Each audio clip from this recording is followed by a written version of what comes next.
हा व्हिडिओ पाहिल्यानंतर तुमच्या डोळ्यात देखील अश्रू आल्याशिवाय राहणार नाहीत। तकलीफ होती है।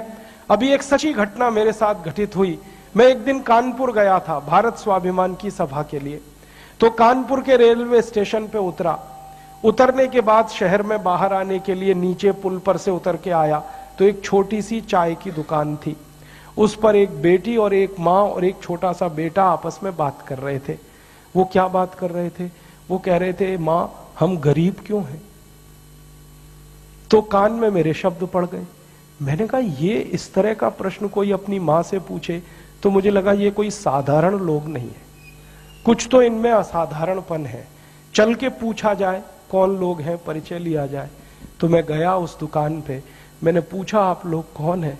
तो उन्होंने कहा कि हम तात्या टोपे के परिवार के लोग।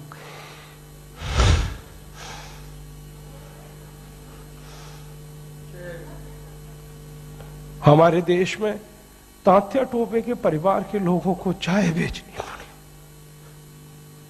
और गद्दारों को सिंहासन मिले, ऐसा ये देश हो गया।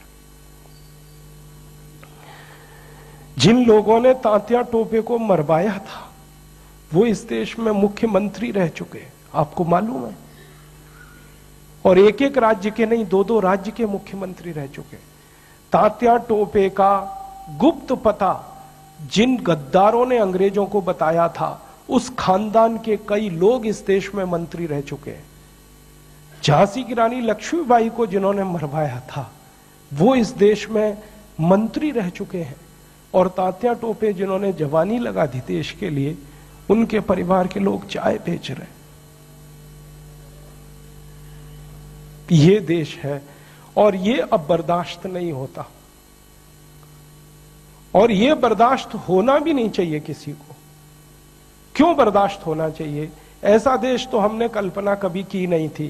तात्या टोपे ने कभी कल्पना नहीं की थी कि ऐसा देश बनेगा। ये झांसी की रानी की कभी कल्पना नहीं थी, चंद्रशेखर की कल्पना नहीं थी।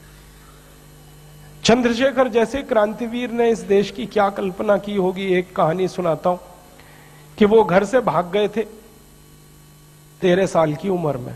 माता पिता बहुत गरीब थे, खाने को घर में नहीं था, घर छोड़कर भाग गए, बनारस आ गए, क्रांतिकारियों के संगठन में शामिल हो गए। और उसी संगठन ने थोड़े दिन के बाद काकोरी कांड किया था और खजाना लूटा था। तो धन आ गया, थोड़ा सा पैसा आ गया। तो चंद्रशेखर को उनकी माँ और पिता का संदेश आया कि जो पैसा तुम्हारे पास आया है इसमें से कुछ हमें भी दे दो, हमारी गरीबी में काम आएगा।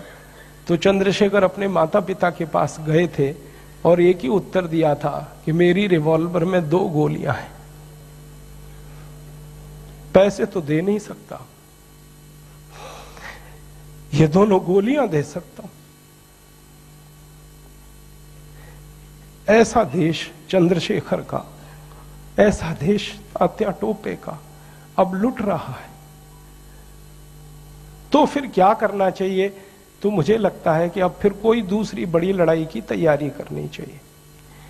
एक लड़ाई उन्होंने लड़ी, तात्या टोपे ने, झांसी की रानी ने, चंद्रशेखर ने। अब दूसरी लड़ाई हमें लड़नी पड़ेगी, इसके बिना कोई रास्ता नहीं।